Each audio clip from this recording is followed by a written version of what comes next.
देश में आधार और पैन कार्ड को जोड़ने की कवायद बहुत तेजी से आगे बढ़ी है और बड़े पैमाने पर लोगों ने अपने आधार कार्ड को पैन कार्ड से जोड़ा है ताकि वित्तीय सेवाएं जितनी भी सरकार की तरफ से संचालित की जा रही हैं उन सब की बेहतर सेवाएं सुनिश्चित की जा सकें। लेकिन अभी भी 11 करोड़ से ज़्यादा ऐसे पैन हैं देश में जो अभी तक आधार से नहीं जुड़े हैं और इसको लेकर संसद में जो पूछा गया सवाल है उसके जवाब में वित्त राज्य मंत्री पंकज चौधरी ने जो अपना जवाब दिया उससे एक बड़ा तथ्य सामने आया है कि सिर्फ जुर्माने से 29 जनवरी तक 2024 की 29 जनवरी तक सरकार ने 601 करोड़ से ज़्यादा की धनराशि अर्जित की है। यानी वो खजाना जो देश के लोगों ने आधार और पैन कार्ड को आपस में लिंक न करने के कारण 1000 रुपये बतौर जुर्माने पे चुकाए हैं, उससे इतनी धनराशि जुटाई जा चुकी है और ये वो लोग हैं जिन्होंने अपने आधार कार्ड को पैन से जोड़ दिया है। अभी जो 11 करोड़ से अधिक पैन कार्ड आधार से नहीं जोड़े गए हैं वो अभी भी जुर्माना चुकाएंगे, यानी कि सरकार के खजाने में मोटी रकम आने वाली है। जो सेवाएं हैं उनको चुस्त दुरुस्त करने की कोशिश कर रही है, बल्कि सरकार की नज़र और भी बहुत सी चीज़ों पे है। नमस्कार, मैं हूं राधेश्याम दीक्षित, आप देख रहे हैं द पेन डाउन। हम बात कर रहे हैं देश में अर्थव्यवस्था को मजबूत करने और जो सरकार की मंशा है वो 5 ट्रिलियन इकोनॉमी बनाने की, जिसके लिए तमाम तरह की कवायदें की जा रही हैं। उसमें सबसे बड़ी ज़रूरत थी टैक्स चोरी को रोकने की, उसके बाद ज़रूरत थी पारदर्शिता की, तीसरी ज़रूरत है जो भ्रष्टाचार है उसको रोकने की, और चौथी बड़ी ज़रूरत है पूरे देश को एक ऐसे इकोसिस्टम, एक ऐसे तंत्र से जोड़ने की ताकि सभी सेवाओं को बहुत सटीक तरीके से कम समय में उपलब्ध कराया जा सके। उसी में जो एग्रीगेटर हैं उनकी एक पूरा एक तंत्र विकसित कर रही है सरकार, जिसमें न केवल अकाउंट एग्रीगेटर्स का एक नेटवर्क खड़ा कर रही है बल्कि जितने रेगुलेटरी अथॉरिटीज़ हैं उनको और चुस्त दुरुस्त कर रही है ताकि देश में आर्थिक जो लेन देन है वो बहुत साफ सुथरा हो और उसमें किसी तरह की धोखाधड़ी या उसमें किसी तरह की बंदरबांट करने की जो कवायदें हैं जिसमें तमाम तरह के ऐसे मामले सामने आ चुके हैं उन पर रोकथाम की जा सके और ऐसा करने वालों पर लगाम कसी जा सके। तो सरकार की कोशिश के जरिए न केवल व्यवस्था सुधर रही है बल्कि सरकार को इससे बहुत लाभ भी हो रहा है, क्योंकि अब मियादी जो समय सुनिश्चित किए गए हैं उनमें समय पर अपने काम को पूरा न करने पर दोषी जो करदाता हैं या जो दोषी जो अकाउंट होल्डर्स हैं उनके ज़रिए जो पैसे जुट रहे हैं, जो इकट्ठे किए जा रहे हैं वो देश के विकास में लगाए जा रहे हैं। तो आपको जानकर ये खुशी होगी कि 601 करोड़ से अधिक धनराशि इकट्ठी हुई है केवल 29 जनवरी 2024 तक, और जब ये सारे पैन कार्ड होल्डर्स अपने आधार से इसको लिंक करेंगे तब तक ये राशि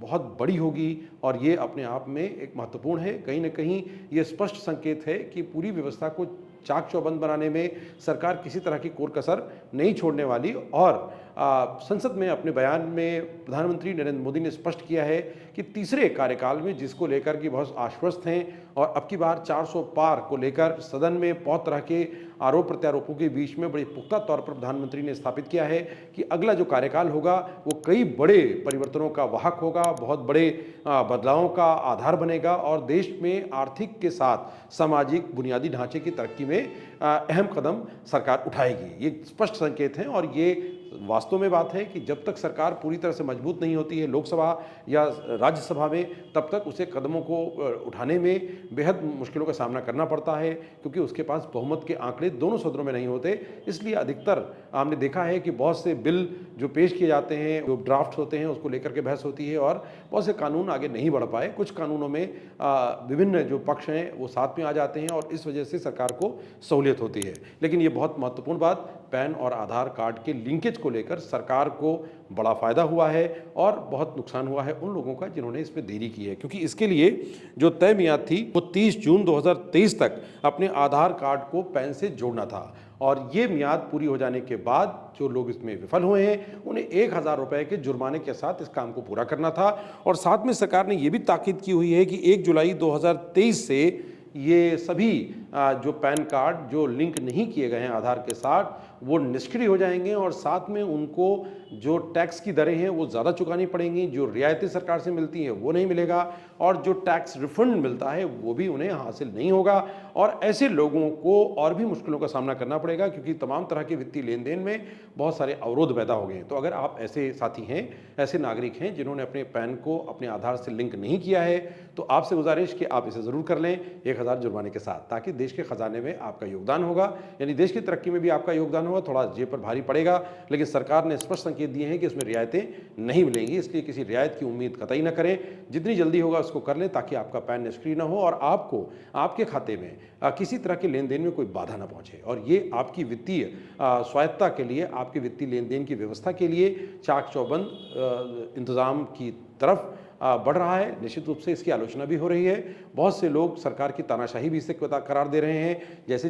वन नेशन वन टैक्स के दायरे में जीएसटी को शुरू किया गया, उसको लेकर के बहुत तरह की आलोचनाएं हुई हैं। हालांकि जीएसटी के जरिए जो संग्रह हुआ है वो भी बहुत बड़े पैमाने पर हुआ, केवल जुर्माने के तौर पर। तो ये निश्चित रूप से शुरू में तो बहुत दुखदायी है, खास करके उन लोगों के लिए जिनको बहुत सारे जुर्माना चुकाना पड़ रहा है। लेकिन दूसरी तरफ ये देखें, अगर समय पर काम किया जाए तो जुर्माने से बचा जा सकता है। इस तरह के बहुत तरह के नोटिस से बचा सकता है। बहुत तरह की कंप्लायंसेस में विलंब करने से जो आपको नुकसान होता है उसमें आप नकारात्मक श्रेणी में चले जाते हैं। आपका सिबिल स्कोर खराब होता है, आपका जो वित्तीय जो ट्रांसपेरेंट सिस्टम है वो पारदर्शी नहीं रहता है, उस पर बहुत तरह के प्रश्न होते हैं। इसलिए आगे कारोबार करने में सहूलियतें कम मिलती हैं। सरकार ने बहुत तेज़ी से जीएसटी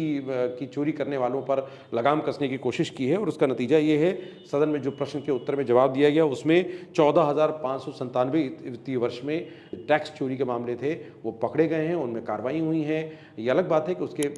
राजनीतिक नफ़े नुकसान की बात, उसका विश्लेषण अलग किया जा सकता है। लेकिन अगर देखें तो वित्तीय पारदर्शिता के मामले में ये बहुत महत्वपूर्ण कदम था। अमूमन सरकारें किसी वोट बैंक के नुकसान के चक्कर में इस तरह के कदमों को उठाने से बचती थीं या इसमें कुछ न कुछ छूट देती रहती थी, शायद इस उम्मीद में कि लोग इसमें भागीदार होंगे। अभी भी देश में 6% के इर्द गिर्द ही टैक्स पेयर्स का दायरा है, जिसको सरकार बढ़ाने की कोशिश कर रही है। और ऐसा लगता है कि आने वाले नई लोकसभा होगी उसमें जब सरकार चुनकर आएगी, जिसकी उम्मीद बहुत बड़े पैमाने पर प्रधानमंत्री नरेंद्र मोदी को है और एनडीए की तरफ से दावा भी किया जा रहा है। देखना होगा कि देश की जनता क्या फैसला करती है, लेकिन उसके बाद जो भी सरकार आएगी वो इस